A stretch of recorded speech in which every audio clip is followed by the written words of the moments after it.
আমাদের অস্ত্র দেখাইছে, আমাদের গাড়ির বাড়ি মারছে, মাঝে মধ্যে গাড়ি ছিনতাই হয়, আমি জানি লাঠি লুটি ওই গাড়ি ঠেক দিয়া ওই ড্রাইভার করে বাড়ি আমাদের 4টা 5টা গাড়ি থেকে 5 জোড়া ব্যাটারি ওনারা চিন্তা করে নিয়ে গতকালকে রাত্রে 12টার পরে ওই আপনার এলাশিন বাজারের উত্তর পাশে ওই কলা বাগান করে বলে আর কি, কলা বাগান ওইখানে যে আমাদের 10টা গাড়ির মতো আমাদের গাড়িগুলোতে ক্রমান্বয়ে আসে একটা করে ওনারা 20-30 জন মানুষ রাস্তা রুদ্ধ করে মোটর সাইকেল ব্যারিকেড করে এবং কি দেশীয় অস্ত্র হাতে নিয়ে তারা তাদের সুকৌশলে পাট্টাকে বলে এগুলো নিয়ে তারা গাড়িকে থামায়। এক পর্যায়ে থামাইলে পরে ড্রাইভারকে মানে নিচে নামতে বলে, নাই না আটটা বলার গাড়ি পাঠা এই মালগুলো ঢেলে দিই।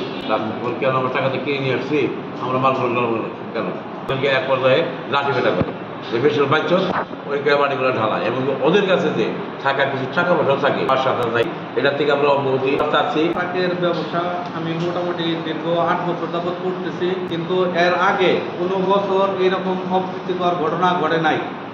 এই প্রথম শুধু এলাশিন ঘাটে থেকে মাটি আনার পরে আমার গাড়ির ড্রাইভার হেল্পার গতকালকে রাত্রে রাত আনুমানিক 12টা থেকে রাত 3টা পর্যন্ত আমার ড্রাইভার হেল্পারদের এই কলাবাগান ব্রিজের পাশে দাঁড়া করিয়ে ওদের কাছ থেকে মোবাইল টাকা পয়সা ছিনতাই করে নেয়।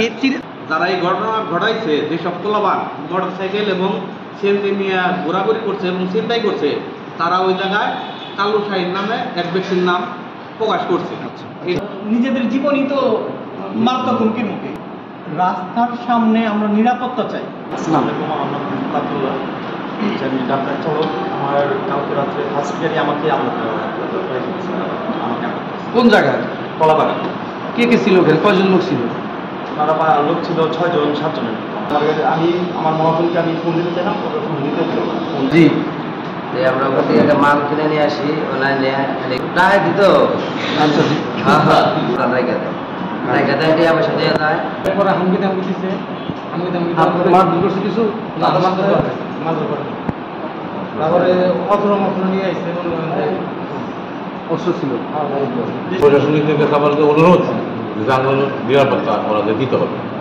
কিনে এনে বাইরে বিক্রি করি। জি, তো যদি বালুর ঘাটে কোনো প্রকার সমস্যা থাকে, বালুর কোনো প্রকার সমস্যা, সেটা বালুর ঘাট বন্ধ করে দেবে। থানার ওসিকে আজকে আমরা দেবো, প্রশাসনের দৃষ্টি আকর্ষণ করতেছি আমাদের, জানি এই ট্রাকগুলা আমাদের এই বালির আমাদের যে মানে ড্রাইভার মালিকগুলা আমাদের এই ব্যবসাগুলো ঠিক মতো চালাইতে পারি এবং কি রাস্তাঘাটে কোনো ধরনের যেন অপ্রকৃতি ঘটনার পরে না ঘটে, এটার জন্য দৃষ্টি আকর্ষণ করতেছি। এটার জন্য এই ড্রাম ট্রাকগুলোর থেকেই কিন্তু বালিগুলো নামিয়ে রাখে।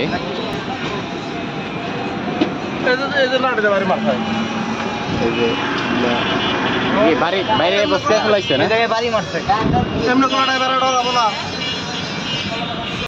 চারজন লোক দাঁড়া করে আমাদের গাড়ির মাল আনলোড করছে, আর আমাদের অস্ত্র দেখাইছে, আমাদের গাড়ির বাড়ি মারছে, আমাদের ভয় দেখাইছে যে গাড়ির মাল না নামাইলে আমাদের মারধর করবে। কি দেখলেন? লাঠি লুটি ওই গাড়ি ঠেক দিয়া ওই ড্রাইভার করে বাড়ি দিছে, ওই একটা বাড়ি দিয়ে বাড়ি দিছে। তোরা যদি না নামস তাহলে কিন্তু তোকে আপনি কি কারো চিনে যা পোলা বাংলা চিনেন কি আপনি? না আমি এদিকে আসি। ওই পোলা বাংলা মাঝে মধ্যে গাড়ি ছিনতাই হয়, আমি জানি দেখি না, কিন্তু মাঝে মধ্যে ভালো দেখি হয়। দিনে নামাইতে দেয় না, কিন্তু চলাফেরা করতে আমারই আছে এটা। আচ্ছা, আমি ডিউটি করি, কিন্তু মাঝে মধ্যে দেখি যে রাস্তার ধারে ফালানো থাকে, আবার দেখি নাই।